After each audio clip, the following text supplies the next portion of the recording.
des insultes alors, de remercier des insultes. De défendre une personne qui ne connaît pas. Non, Sarah ne te défendait pas, Niki. Sarah, elle insultait les gens à ton nom. Sarah ne te défendait pas. Elle insultait les gens à ton nom. Écoutez, j'ai jamais écouté un voice de ça. Il y a un blague de Sarah. Donc, tu t'es mis en contact avec Sarah sans écouter un voice de Sarah. Parce que j'ai eu des messages en me disant qu'il y a une fille qui te défend. Je l'ai remercié. Merci, tu me défends en tant qu'une femme. Ça s'est arrêté là. Si elle s'est dit qu'elle voulait insulter les gens, ça n'engage qu'elle. Je ne suis pas dedans. Je ne suis pas là à refaire les éducations des gens. Ok?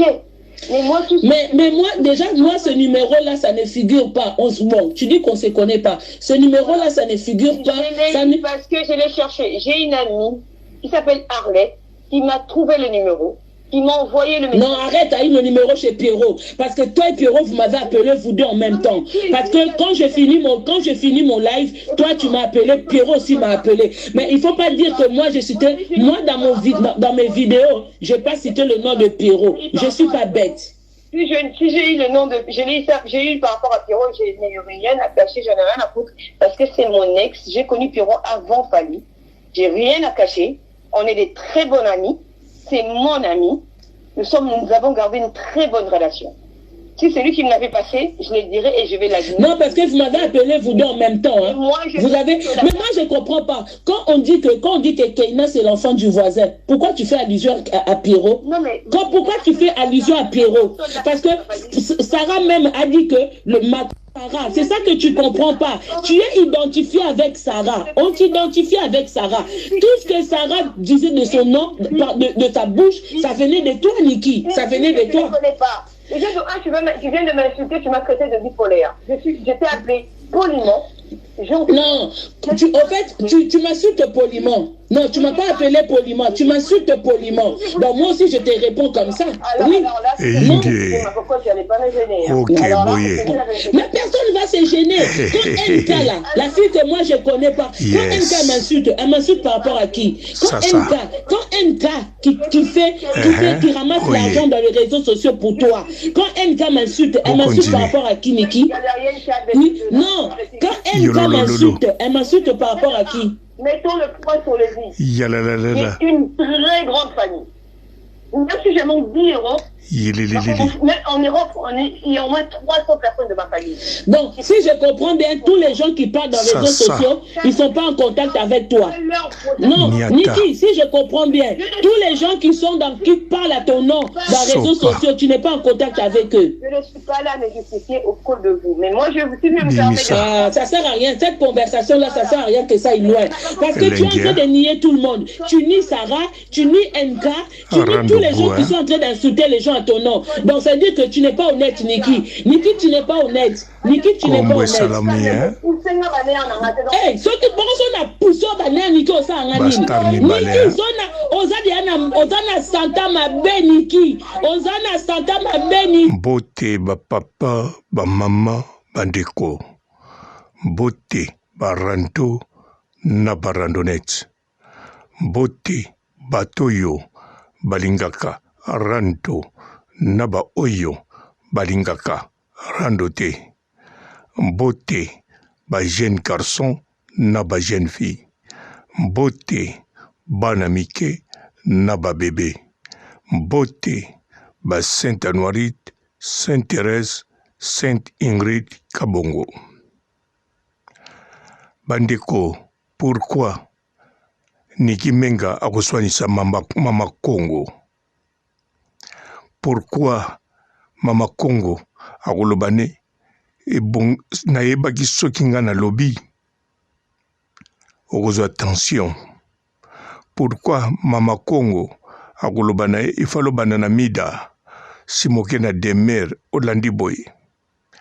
Alors explication yango yo. Niki Menga soka atake Mama Congo ezali pona makambo azoloba te. Ezali parce que non, ezali kaka pona makambo yo Mama Congo asalaka te na wazoloba. Bien sûr Mama Congo nenga lobaka na Mama Congo nenga koli na France.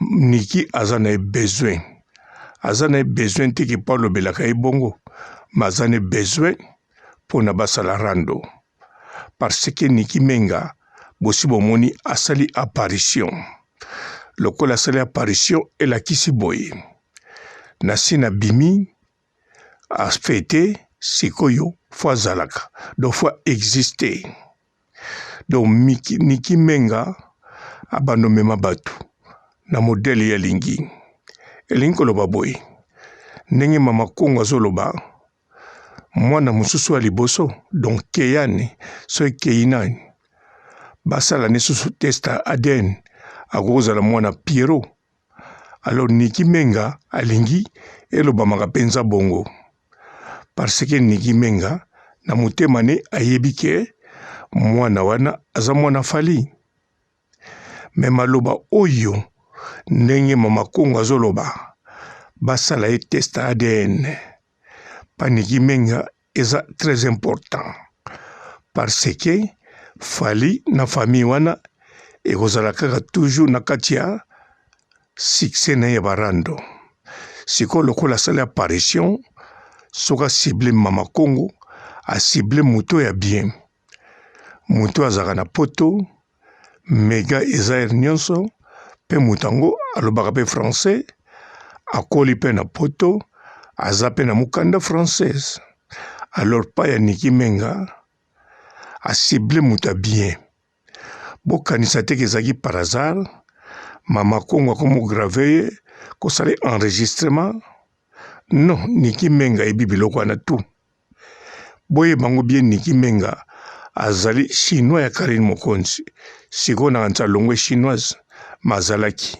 eza na ndenge lokuta te ntango aza koloba aza chinoise aza mpenza chinoise donc ainspiraka biloko ya Karine Mokonzi ainspiraka babezo esalamaka baivoirien ya bekolo ebele alors Karine Mokonzi aza modèle mpo na ye sikoyo ye mpe alingi asala na modèle na ye surtout lokola kombo evandi aza sikoyo na timi na ye tolinga te aza deja na bafana aza deja na bandimi aza deja na bambolombolo mpo nanu bazwi mpenza kombo bien te baza kaka timi Niki mpe moto abengaka bango bambolombolo ye moko mpe azalaki na timi Niki Mamaster na Suisse alors bandeko Niki Menga soki aswanisi mama Kongo aza na besoin apparition siko alingi kombo na ye fo evandaka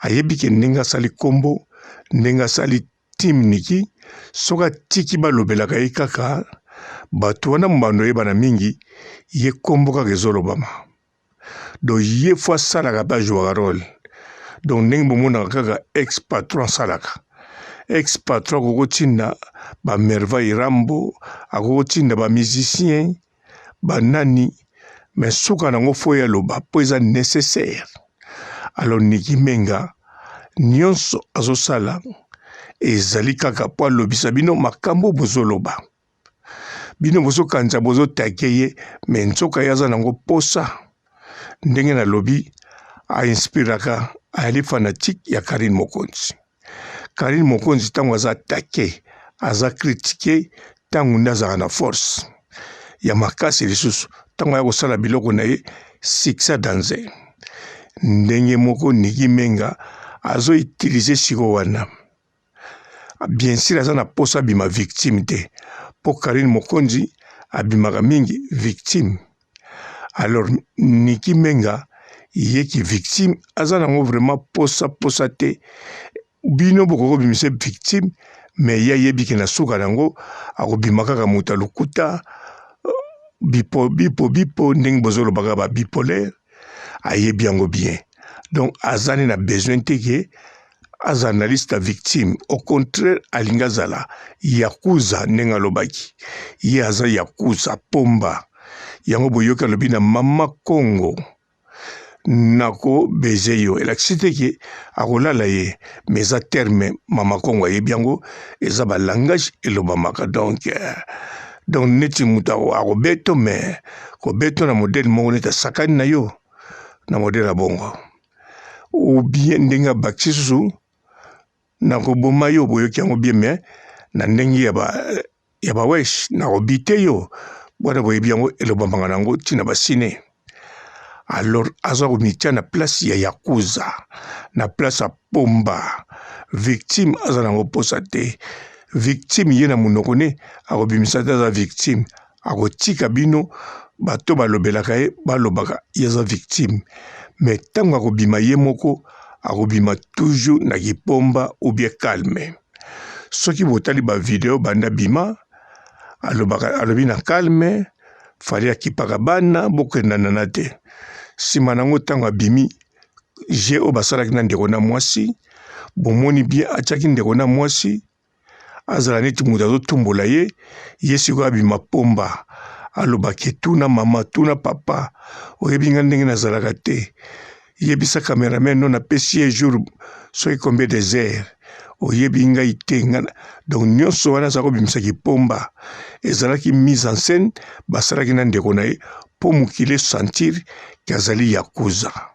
Sikoyo ndenge moko ndenge ayepa mama Congo ayeli likambo mosusu te ayeli explication te ayeli kopekisa mama Congo te mais aye komarke ke nazali ngai yakuza bepisode bandi sorti wana ezalaki fete na celebraki victoire ndenge nakomi na bambolombolo mais sikoyo na bandi action nga moko yango komba na liboso abandi yango wana yali komba direct après makambo tu yango abandi na mama Congo ayebi bamida baza na bango bademer bazali mais mama Congo ayebi ke azali cible bien pe fonctionner ndenge alingaki mama Congo asali kopi mama Congo asali be kopi alingaki kene na la mama ba traiter ndenge bazo traiter ye ekepe na la mama ba traiter ndenge kei alingi pe papa roba loba ma revese makambo te menga na lobi a revese siko ndenge talinga boyebi siko aseki pe ayebisi ngai monei na yoki makambo alobi menga na koloba kaka makambo yo nazomona pe nazotala nabosani pe te bon il fallait na salanine na féliciter Marcousis mais na bando te ya Niki Menga ekozala bien te pa otozwa diplôme na sukisi awa botikala na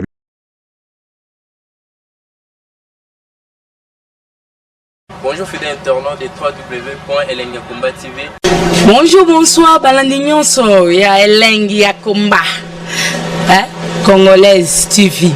Belé partout dans le monde, partout où vous êtes, partout où vous êtes, Elengi ya Komba TV vraiment. Bonjour, bonsoir, on va abonner bafa nyonso ya Elengi ya Komba Congolais TV. Bonjour à mon boss, on a appelé ça vraiment un pandi. Bonjour à mon boss, JP Kiama. Je salue mon boss Balobi, boss des boss Babi, JP Kiama.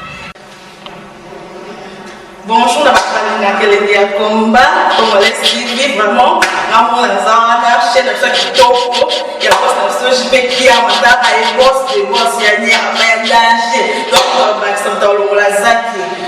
Ya boss na biso JP Kiama nzambe na ngai ba boss bazali ba boss bazali JP Kiama le boss des boss. Napesi d'abord bonjour tebe mbote belé na mon boss JP Kiama wana na koza ngisaote donc na ko lekate sana napesa mon boss JP Kiama boss des boss. Bonjour fidèles internautes de www.elengiakomba TV. Bonjour, bonsoir, balandi nyonso ya Elengi ya Komba. Congolaise TV. Belé partout dans le monde, partout où vous êtes, partout où vous êtes, Elengi ya Komba TV vraiment. Bonjour, bonsoir, on va abonner bafa nyonso ya Elengi ya Komba Congolais TV. Bonjour à mon boss, on a appelé ça vraiment un pandi. Bonjour à mon boss, JP Kiama. Je salue mon boss Balobi, boss des boss Babi, JP Kiama. Bonjour, na Elengi ya Komba Congolais TV vraiment. Namo na zana chaîne de ça kitoko ya boss na JP Kiama ta ay boss des boss ya ni ya danger. Donc ba santa longola zaki. Ya boss na biso JP Kiama nzambe na ngai ba boss bazali ba boss bazali Eh, JP Kiama, le boss des boss. Napesi d'abord bonjour te ba mbote belé na mo boss JP Kiama wana na kozangisa ote donc na ko leka te sana napesa mo boss JP Kiama boss des boss. Mbote belé partout dans le monde, partout où vous êtes, partout où vous êtes, Elengi ya Combat TV vraiment. Bonjour, bonsoir na ba abonné ba fan nyonso ya Elengi ya Combat Congolais TV. Bonjour à mon boss, on a appelé ça vraiment un pandi. Bonjour à mon boss JP Kiama. Je salue mon boss Balobi, boss des boss, Babi JP Kiama. Bonjour, na bakubali na Elengi ya Combat Congolais TV vraiment ngamo na zana chaîne ça kitoko ya boss na JP Kiama ta ay boss de boss ya ni ya danger donc ba samtalo la zaki Bu ya boss na biso JP Kiama nzambe na ngai ba boss bazali ba boss bazali JP Kiama le boss des boss. Napesi d'abord bonjour te ba mbote belé na mo boss JP Kiama wana na kozangisa ote donc na ko leka te sana napesa mo boss JP Kiama boss des boss.